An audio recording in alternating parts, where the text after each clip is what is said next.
করে দেন না। ওয়ালাইকুম আসসালাম ওয়া রাহমাতুল্লাহি ওয়া বারাকাতুহু। আপনারা আসলে আপনারা মূল্যায়ন করতে বোঝেন না। আমার কথা কি মনে কষ্ট পাইছেন?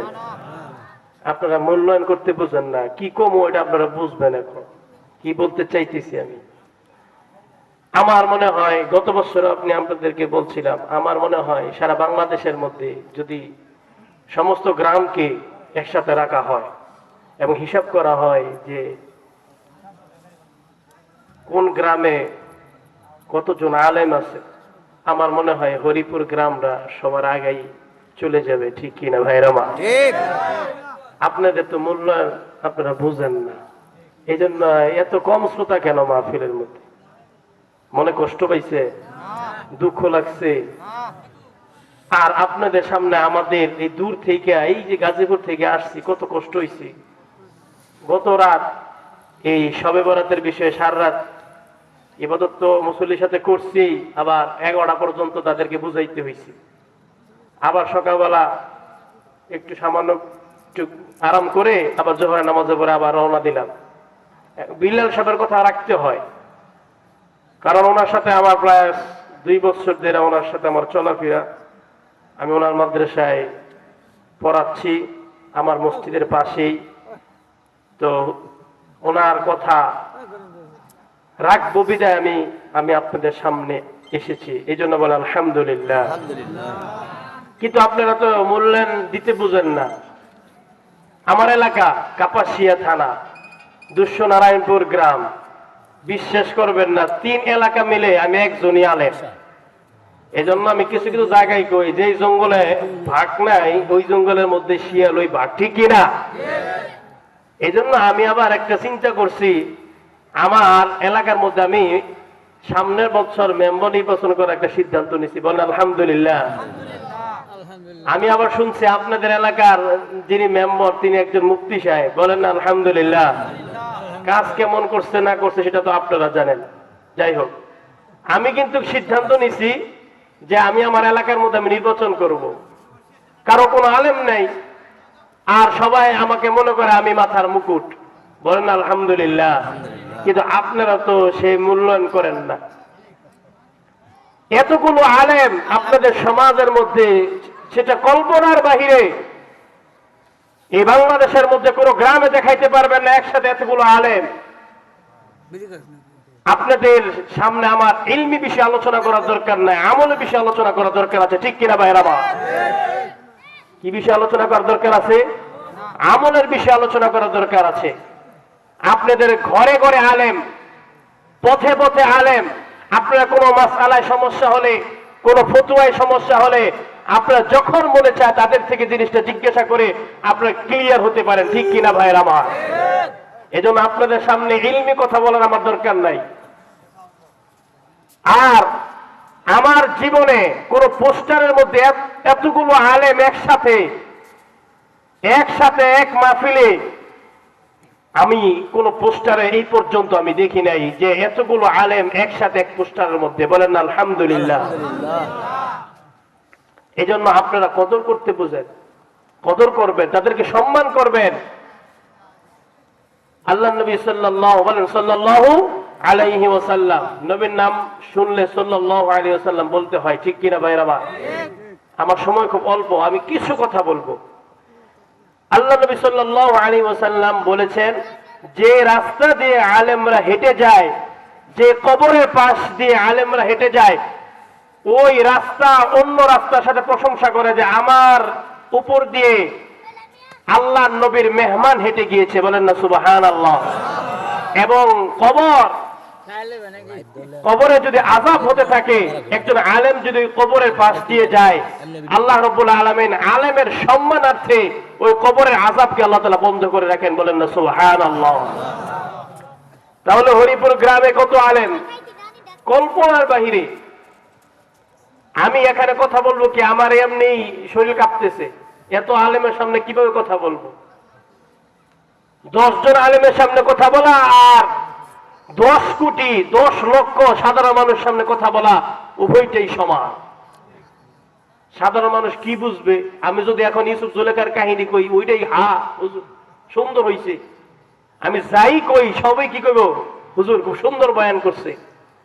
কিন্তু আমার পিছনে যদি একটা আলেম থাকে তাহলে আমি ওই সময় বুঝা শুইনা এবং খুব খেয়াল করে আমার কথা বলতে হবে, কোন সময় জানি খাবদা ধরে, হুজুর কি বলতেছেন আপনি, আয়াতের ভুল, আপনার এই ঘটনায় ভুল।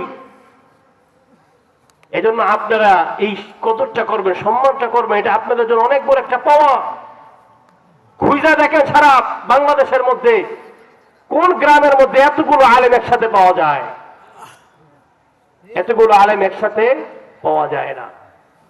এজন্য মুসলমান ভাইরা, বন্ধুরা আমি আপনাদের সামনে অল্প কয়েকটা কথা বলবো, শুধুমাত্র যুবকদেরকে নিয়ে। কাদেরকে নিয়ে? যুবকদেরকে নিয়ে আমি কিছু কথা আমি আপনাদের সামনে বলবো। আপনারা বর্তমান দেখতেছেন অধিকাংশ পোস্টারের মধ্যে লেখা থাকে যুব সমাজের উদ্যোগে।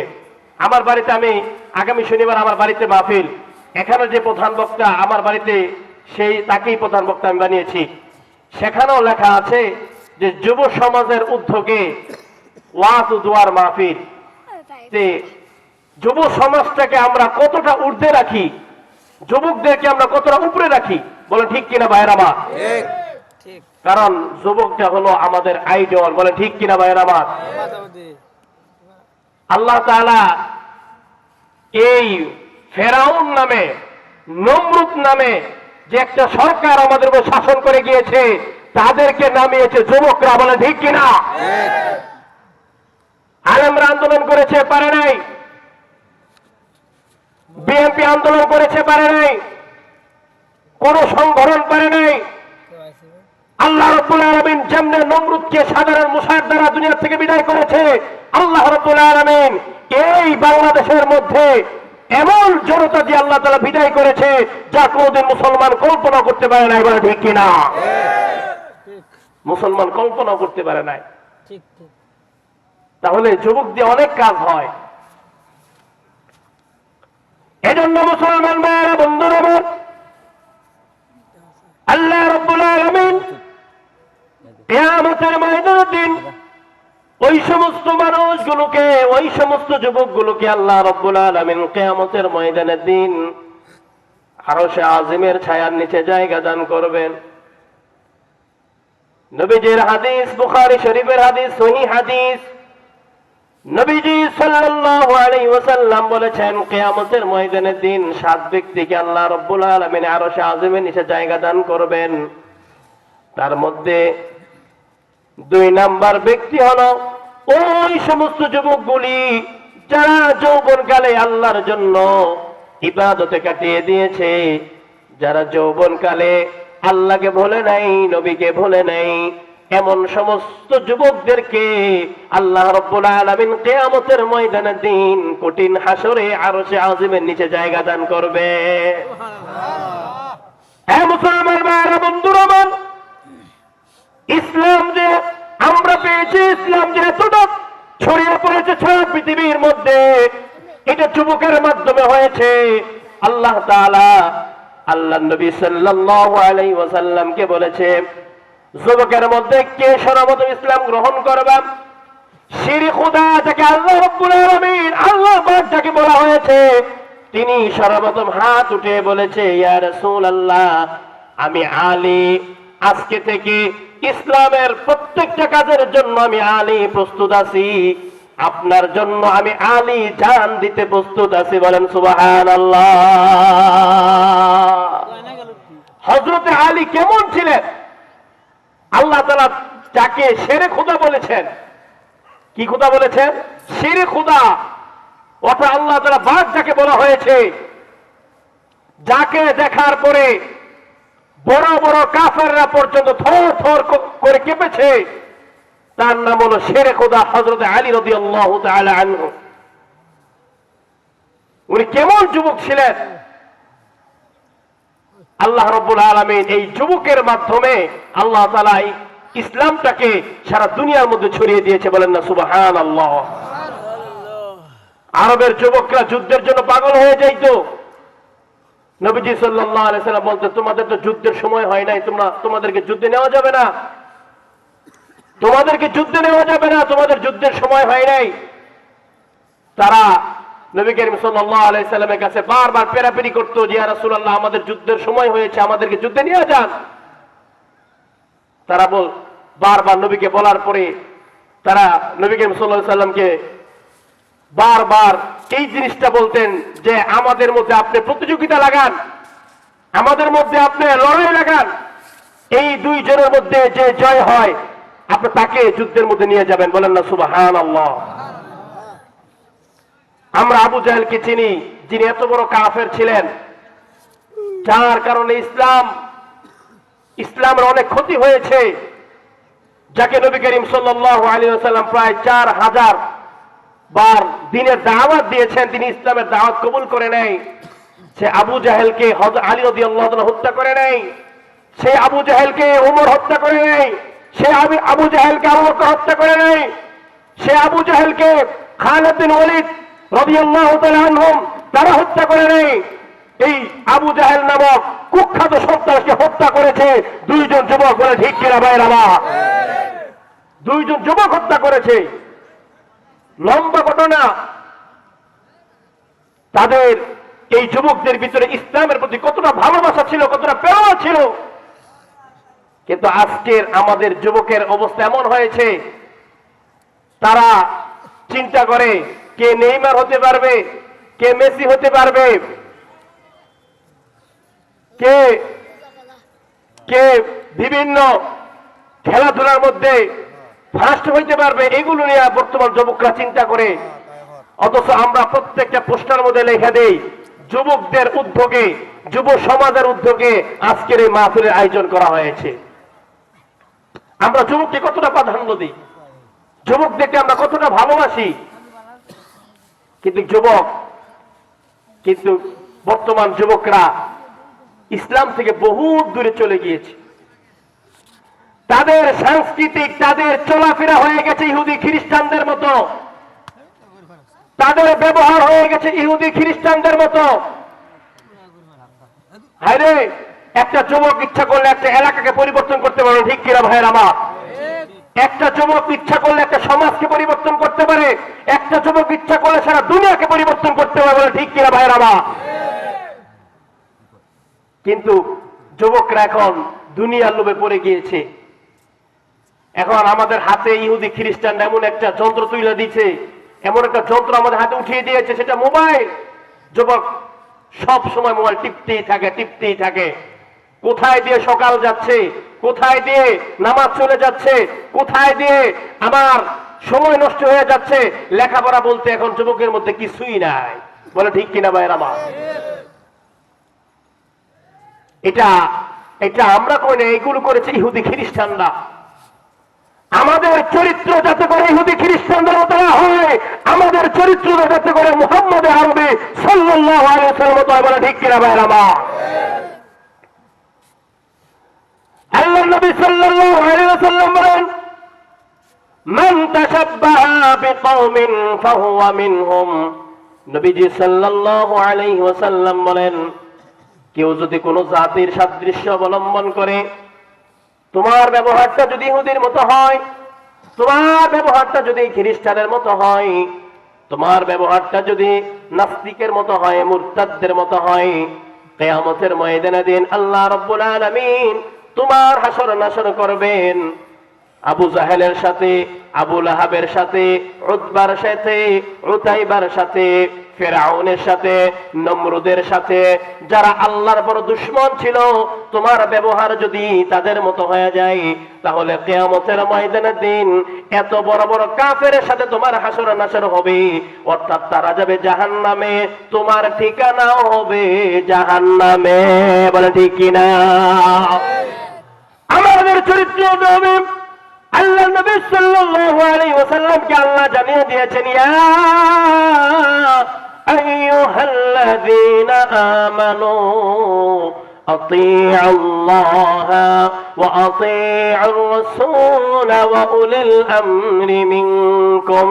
আল্লাহ তাআলা বলেন, ইয়া রাসূলুল্লাহ, সরাসরি আমার ভালোবাসা মুহাব্বত চলবে না, আপনার ভালোবাসা মুহাব্বতের মাধ্যমে আমার আল্লাহকে ভালোবাসতে হবে।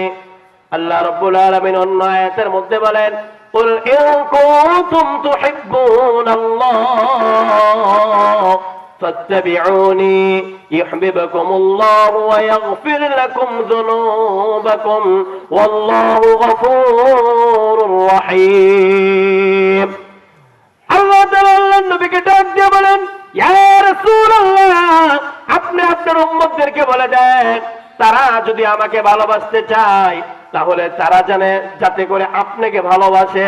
আল্লাহর নবী বলেন, আমার ভালোবাসা সাধারণ ভালোবাসলে হবে না। লা ইউমিনু আহাদুকুম হাত্তা আকুনা হাব্বা ইলাইহি মিন ওয়ালিদিহি ওয়া ওয়ালাদিহি ওয়ান নাসি আজমাইন। আমার নবী বলেন, লা ইউমিনু, খাঁটি মুমিন হতে পারবা না। লা ইউমিনু আহাদুকুম, তোমাদের মধ্যে কেউ খাঁটি মুমিন হতে পারবে না। হাত্তা কুনা হাব্বা ইলাইহি মিন ওয়ালিদিহি ওয়া ওয়ালাদিহি ওয়ান নাসি আজমাইন, যতক্ষণ পর্যন্ত তার সন্তান, তার বিবি, তার বাচ্চা, এমনকি তার কলিজার থেকেও আমার নবীকে বেশি ভালো না বাসবে। বলেন সুবহানাল্লাহ। আল্লাহর নবী ওমর ইবনে খাত্তাবকে ডাক দিয়ে বলেন, সাধারণ কোন সাহাবী না, যিনি ইসলামের দ্বিতীয় খলিফা, আল্লাহ রাব্বুল আলামিন ওমর ইবনে খাত্তাবকে ডাক দিয়ে বলে, ওমর ইবনে খাত্তাব, তুমি আমাকে কতটুকু ভালোবাসো, কতটুকু মুহাব্বত করো? ওমর ইবনে খাত্তাব চিন্তা করে দেখলেন, ইয়া রাসূলুল্লাহ, সত্য কথা বলে দিলেন, আমি আপনাকে মুহাব্বত করি আমার বিবির থেকেও, আমি আপনাকে মুহাব্বত করি আমার সম্পদ থেকেও, আমি আপনাকে মুহাব্বত করি আমার পিতা মাতার থেকেও, কিন্তু ইয়া রাসূলুল্লাহ, আমার জানের চেয়েও বেশি আমি ওমর আপনাকে মুহাব্বত করি না। আল্লাহর নবী ডাক দিয়ে বলেন, হে ওমর ইবনে খাত্তাব, তুমি এখনো খাঁটি মুমিন হতে পারলে না। ওমর ইবনে খাত্তাব আশ্চর্য হয়ে গেল, আমি ওমর ইবনে খাত্তাব এখনো খাঁটি মুমিন হতে পারলাম না। ওমর ইবনে খাত্তাব আস্তে করে এক নির্জনে একাকী জায়গার মধ্যে চলে গেলেন, গিয়ে মনকে সান্ত্বনা দিলেন, কিরে মন, তুই বলে আল্লাহর নবীর জন্য জান দিতে পারবি না, তাহলে তোর ওমরের দুনিয়াতে বাঁচার কোনো অধিকার রাখে না।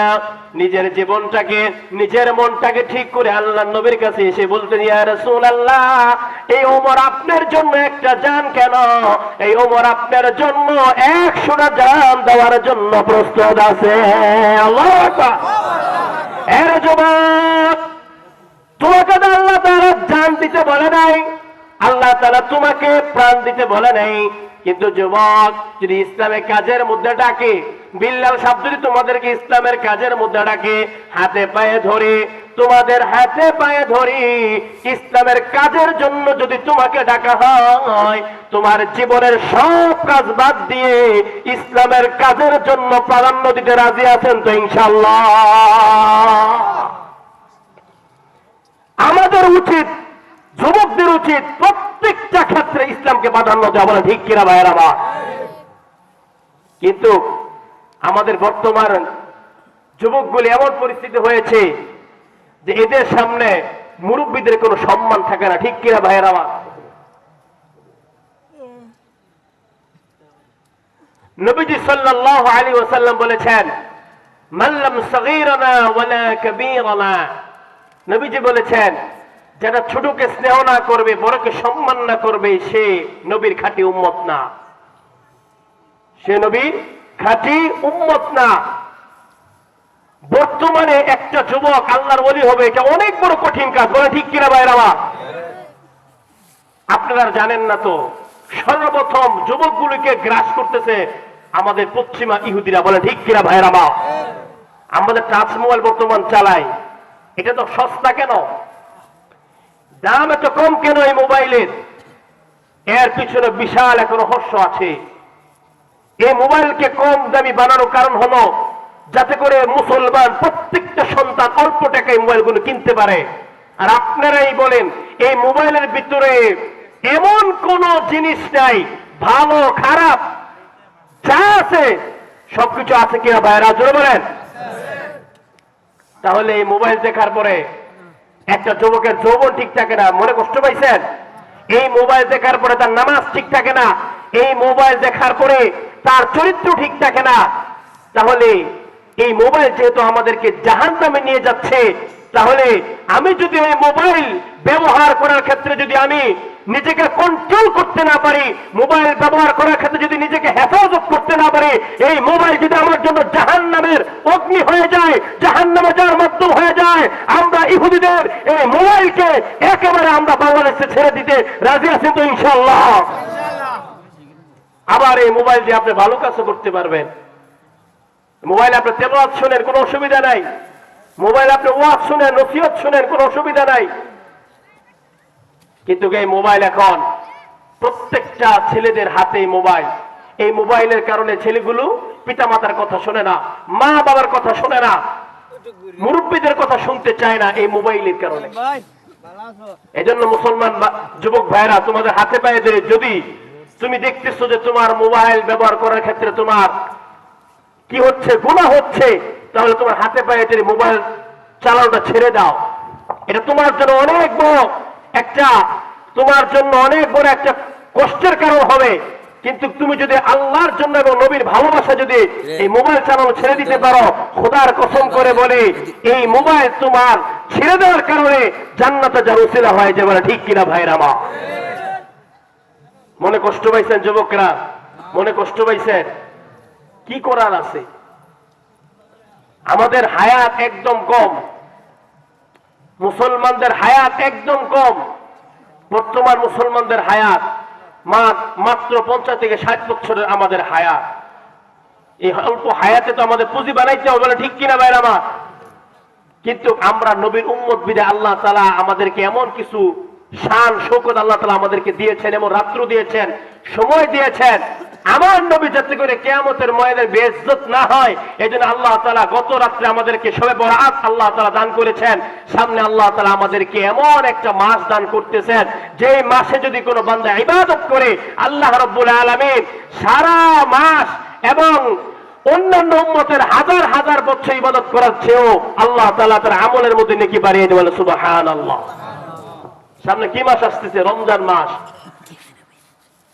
কিয়ামতের ময়দানের দিন আল্লাহ নবী অনেক বিষণ্ণ অবস্থায়, আল্লাহ নবী যখন কিয়ামতের অবস্থায় আল্লাহ নবী বলে থাকবেন, আল্লাহ তাআলা আল্লাহ নবীর এই অবস্থা দেখে বলবে, ইয়া রাসূলুল্লাহ, আপনার এত কষ্ট কেন? আপনার মনে এত কষ্ট কেন? আল্লাহ নবী সাল্লাল্লাহু আলাইহি ওয়াসাল্লাম ডাক দিয়ে বলে, আল্লাহ আপনি অন্যান্য নবীর উম্মতগণকে লম্বা হায়াত দান করেছেন। হযরত মুসা আলাইহিস উম্মতকে লম্বা হায়াত দান করেছেন, ইব্রাহিম আলাইহিস উম্মতকে লম্বা হায়াত দান করেছেন।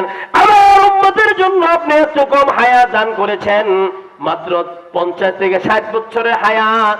এই কম হায়াতের মধ্যে অন্যান্য উম্মতের আমলের সাথে আমার উম্মতের আমল তো কোনোভাবে তুলনা করা যায় না। আমার আল্লাহ বলেন, ইয়া রাসূলুল্লাহ, আপনি মন কষ্ট নেবেন না, আপনার মনটা আপনি খারাপ করবেন না। আপনার উম্মতের জন্য আমি আল্লাহ এমন কিছু রাত্র দান করেছি, আপনার উম্মতের জন্য আমি এমন কিছু মাস দান করেছি, এমন কিছু সময় দান করেছি। ওই সময়ের মধ্যে, ওই মাসের মধ্যে, ওই রাত্রের মধ্যে যদি আপনার উম্মত আমল করি, অন্যান্য উম্মতের 1000 2000 বছরের আমল করার থেকেও আমি আল্লাহ আপনার উম্মতের আমল নামার মধ্যে নেকি বাড়িয়ে দেব। সুবহানাল্লাহ। এজন্য মুসলমান ভাইরা, বন্ধুরা আমার, উনি প্রত্যেক বছর আপনার জন্য মাহফিলের আয়োজন করেন। আপনারা প্রত্যেক বছরে মাহফিল হোক, এটা কি আপনারা চান নাকি? কে কে চান হাত উঠায়। আল্লাহ যারা চাইছেন আল্লাহ সকলকে আল্লাহ তাআলা কবুল করে, বলেন আমিন। আগামী বছর পর্যন্ত আল্লাহ তাআলা হায়াত দান করে, বলেন আমিন। এই বেচারার কষ্ট হয়, ওই ঢাকা থেকে সব কাজকর্ম করে, আমি নিজেই দেখি, গাজীপুর থেকে সব কাজকর্ম করে। এখন যদি সবাই মিলে আমরা ওনাকে সহযোগিতা করি, 10 লাখ একের বোঝা যদি আমরা ওনাকে সহযোগিতা করি, ইনশাআল্লাহ বিল্লাল সাহেবের জন্য এই মাহফিল করাটা সহজ হয়ে যাবে, বলে ঠিক কিনা ভাইয়েরা আমার? এজন্য আমরা প্রত্যেক বছর ওনাকে আমরা সহযোগিতা করব। বিশেষ করে যুবক ভাইদেরকে বলি, ওনাকে আমরা সহযোগিতা করব। আপনাদের মাধ্যমে এই দিন প্রতিষ্ঠিত হবে, ঠিক কিনা ভাইয়েরা আমার? আল্লাহ রাব্বুল আলামিন আমাদের সকলকে কবুল করুন, বলেন আমিন। এই মাহফিলকে আল্লাহ তাআলা কবুল করুন, বলেন আমিন। ইনশাআল্লাহ এই মাহফিল চলবে, আপনারা শেষ পর্যন্ত থাকতে রাজি আছেন তো ইনশাআল্লাহ? আল্লাহ তাআলা সকলকেই থাকার তৌফিক দান করুন। ওয়া আখিরু দাওয়ানা আলহামদুলিল্লাহি রাব্বিল আলামিন।